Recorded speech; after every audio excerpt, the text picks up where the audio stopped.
Coba bayangin, kamu punya ribuan foto, file, dokumen yang tersimpan rapi di laptop. Kamu bisa cari file tertentu dalam hitungan detik dan juga memberi password pada file tertentu. Bahkan, kamu juga bisa balikin file yang terhapus dari laptop. Semua itu bukan kebetulan. Ada satu sistem di balik layar yang ngatur semuanya, yang bisa melindungi, menyimpan, bahkan mengorganisir file yang ada di laptop. Namanya manajemen bekas. Dan di video ini kita bakal bongkar cara melakukannya.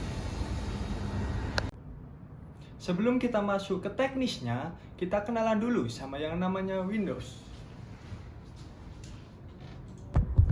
Windows adalah sistem operasi buatan Microsoft yang sudah ada sejak 1985. Dari awal sebagai antarmuka grafis di atas MS-DOS, kini Windows berkembang jadi OS dengan lebih dari 70% pangsa pasar desktop global. Yang artinya 7 dari 10 komputer di dunia pakai Windows.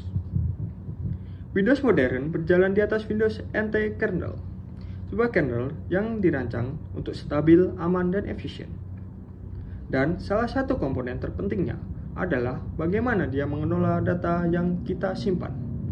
Dulu, Windows pakai sistem bernama FAT, File Allocation Table, sederhana, tapi punya banyak keterbatasan.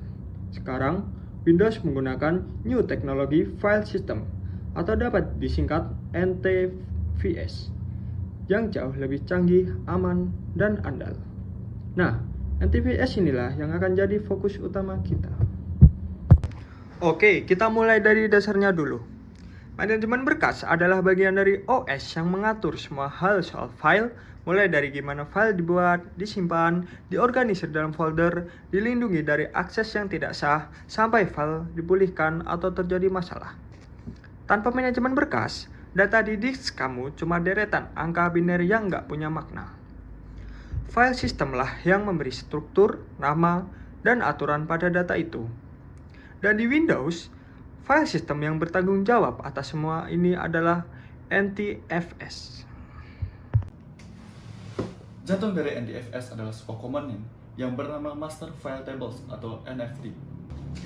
Bayangkan, MFT sebagai daftar isi raksasa untuk seluruh isi harddisk kamu, yang dimana setiap file dan folder yang pernah dibuat di Windows punya entry di MFT. Satu entry berukuran 1 KB yang menyimpan semua informasi tentang file itu, baik dari nama, ukuran, kapan dibuat, dan kapan dimodifikasi, yang dimana datanya tersimpan di dalam disk dan siapapun boleh mengaksesnya. Yang menarik di sini, untuk file yang sangat kecil, bahkan isi file yang sendiri disimpan langsung di dalam entry MFT ini, dan nggak perlu lokasi di ruang yang terpisah. Dan NTFS mengorganisasikan semua file dalam struktur directory hierarki seperti pohon, yang dimana drive C adalah sebagai akarnya, lalu cabangnya ke Windows, program files, user, dan seterusnya. Sekarang, kita bahas satu fitur terkuat di NTFS yang sering kita nggak sadari, yaitu sistem permission berbasis ACL, atau Access Control List. Setiap file dan folder di Windows punya daftar kontrol akses yang menentukan secara detail, yang dimana siapa yang boleh baca, siapa yang boleh edit, dan siapa yang boleh hapus. Misalnya, bayangkan sebuah folder ruangan di komputer kantor, akuntan bisa baca dan edit, manajer mau bisa lihat, staf umum sama sekali nggak bisa membukanya, dan semua itu terkontrol di level sistem dan bukan di level aplikasi. NTFS juga menyimpan informasi kapan file itu dibuat, diubah, dan kapan bisa diakses. Coba klik kanan file apapun di komputermu, pilih Properties. Di tab General, kamu bisa lihat ukuran file, kapan file itu dibuat, kapan file itu terakhir dimodifikasi. Itu adalah metadata NTFS yang disimpan di MFT, ditampilkan langsung ke kamu. Lalu yang kedua, coba klik tab Security. Di sini, kamu bisa lihat ACL-nya langsung. Siapa yang punya akses apa ke file itu. Coba cek recycle bin kamu. Waktu kamu hapus file itu sebenarnya nggak langsung lenyap. Dia ada di file recycle bin kamu. Dia dipindahkan ke folder tersembunyi bernama $recycle bin. Namanya diganti jadi kode acak, dan informasi aslinya, yakni dari nama file itu, lokasi, dan waktu hapusnya, disimpan di file terpisah. Makanya, file bisa di-restore dengan sempurna. Jadi, manajemen berkas di Windows itu bukan sekedar tempat buat nyimpen file. Di baliknya, ada sistem yang sangat terstruktur. NTFS dengan master file table sebagai pusatnya, journaling yang menjaga keandalan data ACL yang mengamankan akses, dan berbagai fitur canggih yang bekerja diam-diam setiap kali kamu menyimpan, membuka, atau menghapus file.